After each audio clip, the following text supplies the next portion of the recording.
அடுத்தப்புறமா என்னன்னு பார்க்கலாம். இப்ப பார்த்தீங்கன்னா, நம்ப தமிழ்ச்செல்விக்கு கார் குடுத்த சந்தோஷத்துல வந்து கருப்பு, சேது 2 பேருமே ரொம்ப சந்தோஷமா பேசிட்டுருக்காங்க.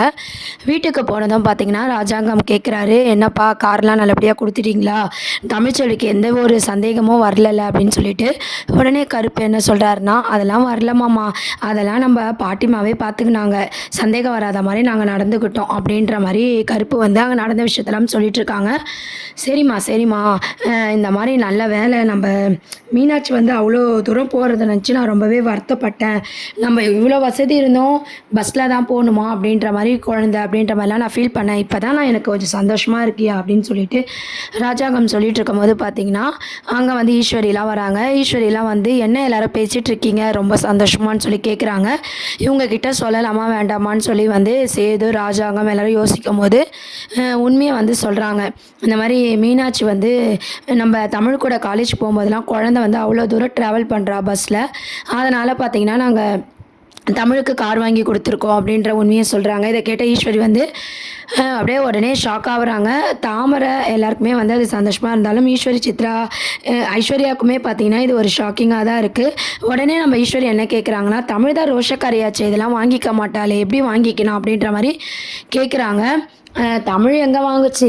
இந்த மாரி நம்ம ஜவுளி கடையில வந்து பரிசு விழுந்திருக்கு, கூப்பன் விழுந்திருக்குன்னு சொல்லி தான் நாங்க வாங்க வச்சோம் அப்படின்னு சொல்லிட்டு கருப்பு வந்து சொல்லிட்டுருக்காங்க.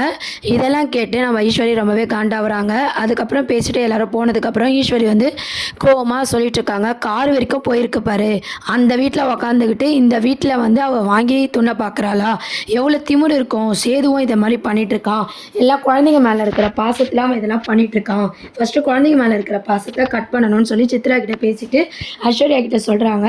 "சேதுவையும் குழந்தையும் பிரிச்சே ஆகணும். இல்லன்னா இங்க இருக்கிறது எல்லாமே கொஞ்சம் கொஞ்சமா அந்த வீட்டுக்கு போயிட்டு கடைசில தமிழும் இங்க வர ஆரம்பிச்சுடுவா" அப்படின்ற மாரி சொல்றாங்க. உடனே ஐஸ்வர்யா என்ன சொல்றாங்கன்னா, "நீங்க எத வேணாலும் சொல்லுங்க. நான் கேட்குறேன். ஆனா குழந்தைங்க விஷயத்த மட்டும் என்கிட்ட பேசாதீங்கன்னு" சொல்லிட்டு போயிடுறாங்க. என்ன இவள கட்டி வச்சு இவ மாசமா ஆவான்னு பார்த்தா, அந்த தமிழ் குழந்தைக்கு ஆயா வேல பார்த்துட்டு, தமிழ் கூட விட்டு குடுத்துருவா போல. இவ தான் ரொம்ப பண்றா அப்படின்ற மாரி சித்ரா கிட்ட ஈஸ்வரிக்கு ரொம்ப கோவமா வந்து ஐஸ்வர்யாவ பத்தியே வந்து பேசிட்டு இருக்காங்க. அதுக்கப்புறம் வந்து, இதுக்கப்புறம் வந்து நம்ம இத வளர விட்டா தமிழுக்கு எல்லாமே போயிடும். இத முதல்ல தமிழுக்கு தெரியப்படுத்தணும். அங்க பிரச்சனையாயி சேதுக்காரு, சேதுக்கே வரணும் அப்படின்ற மாரி பிளான் போடுறாங்க. இந்த பிளான் பார்த்தீங்கன்னா, நம்ம சித்ராவும், ஈஸ்வரியும் மட்டும் வந்து யோசிச்சு போடுறாங்க. எப்படி இது நம்ம தமிழுக்கு சொல்றது? நம்ம தான் சொன்னோம்னு இருக்கக்கூடாது. ஆனா எப்படின்னா தெளிவுபடுத்தணும் அப்படின்ற மாரி வந்து யோசிக்கிறாங்க. அதுக்கப்புறம் பார்த்தீங்கன்னா, தமிழுக்கு தெரிஞ்சவங்க மூலமா ஆள செட் பண்ணி பார்த்தீங்கன்னா, அந்த ஜவுளி கடையில அந்த மாரி ஒரு ஆஃபரே கிடையாது. அந்த மாரி வருஷம் வருஷம் அவங்க நடத்தவே இல்ல. அப்படியே நடத்துனாலும் சின்ன பரிசா தான் தருவாங்க. காரு அந்த மாரிலாம் கிடையாது. இந்த ஊர்ல எப்படி கார் குடுத்துட்டா, அவங்க எவ்வளோ பெரிய பணக்காரா இருக்கணும், அப்படின்ற மாரிலாம் சொல்லி இது பண்ணி விடுறாங்க. உடனே நம்ம தமிழுக்கு சந்தேகம் வருது. இது யாரோ செஞ்ச சதியா தான் இருக்கும் அப்படின்ற மாரி தமிழ் யோசிக்கிறாங்க. வீட்டுக்கு வந்ததும் இதெல்லாம் வந்து அவங்க அம்மா கிட்ட சொல்றாங்க. உடனே பாட்டிம்மா வந்து, "அச்சச்சோ! தமிழுக்கு தெரிஞ்சிடுமோ?" அப்படின்னு சொல்லி பயப்பட ஆரம்பிக்கிறாங்க. பாட்டிமாவ பார்த்து தமிழ் கேட்குறாங்க, "உங்க புடவை எப்படி கிழிஞ்சுது? வேணும்னே தான் நீங்க ஜவுளி கடைக்கு கூட்டு போனீங்களா? அந்த ஜவுளி கடையில கார்லாம் இதுக்கு முன்னாடி யாருக்கும் குடுத்ததில்ல. இப்ப குடுத்துருக்காங்கன்னா ஏதோ ஒரு விஷயம்" அப்படின்ற மாரி ரொம்ப சண்டை போட்டு தமிழ் வந்து கேட்குறாங்க. உடனே பாட்டிமா பார்த்தீங்கன்னா சமாளிச்சுட்டு இருக்காங்க. "அப்படிலாம் எதுவும் இல்ல" அப்படின்னு சொல்லிட்டு, "இப்போ நீங்க சத்தியமா சொல்லப் போறீங்களா இல்லையான்னு" சொல்லி தமிழ் சண்டை போட்டு கேட்கவோ, பாட்டிமா வந்து சொல்லிர்றாங்க. இந்த மாரி, "நீ வந்து குழந்தைய தூக்கிட்டு அவ்ளோ தூரம் நீ பஸ்ல போறது வருத்தமா இருக்குன்றதுனால தான். உனக்காக இல்ல, குழந்தைக்காக தான். அவங்க வீட்டு வாரிசு இல்லையா?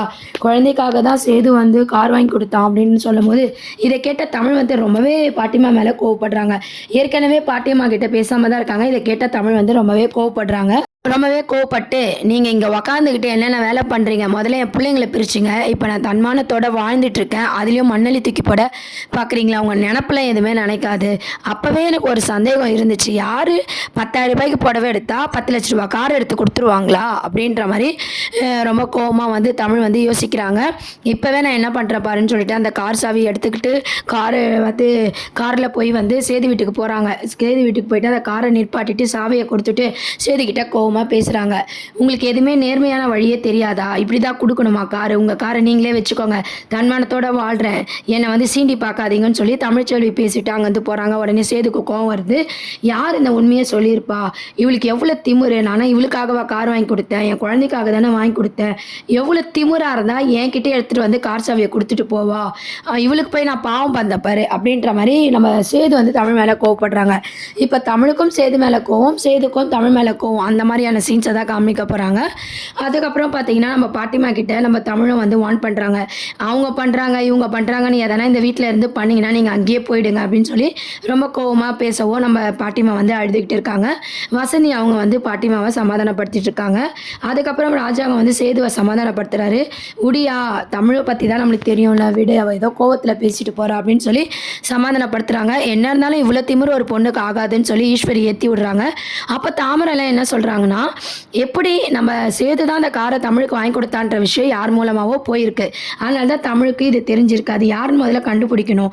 யாரோ இங்கேருந்து தான் அந்த வேலையை பண்ணியிருக்காங்கன்னு சொல்லி தாமரை வந்து கெஸ் பண்ணி அதை ஆரம்பிக்கிறாங்க. உடனே ஈஸ்வரிக்கு பயம் வந்துட்டு, நம்மன்னு கண்டுபிடிச்சா இந்த வீட்டை விட்டு அனுப்பிடுவாங்களே, குழந்தை விஷயத்துலேயே நம்ம பார்த்துட்டோம், இப்போ எப்படி சமாளிக்கிறது அப்படின்னு சொல்லி உடனே என்ன சொல்கிறாங்கன்னா ஈஸ்வரி, அவள் போய் விசாரிச்சிருப்பா. இதுக்கு முன்னாடி அந்த கடையில் யாரோ கார் கொடுக்காத விஷயம் பொதுமக்களில் யாருன்னா சொல்லியிருப்பாங்க. அதனால் தமிழுக்கு உண்மை தெரிஞ்சிருக்கோம். இது பெரிய விஷயமா அப்படின்னு சொல்லிட்டு ஈஸியாக சொல்லிட்டு அங்கேருந்து போய்ட்றாங்க. உடனே ஈஸ்வரி சொல்கிறதும் நான் தான், யாருன்னா தமிழ் விசாரிச்சிருக்கோம், அதனால் உண்மை வந்திருக்கோன்னு சொல்லி எல்லாரும் விட்டுடுறாங்க.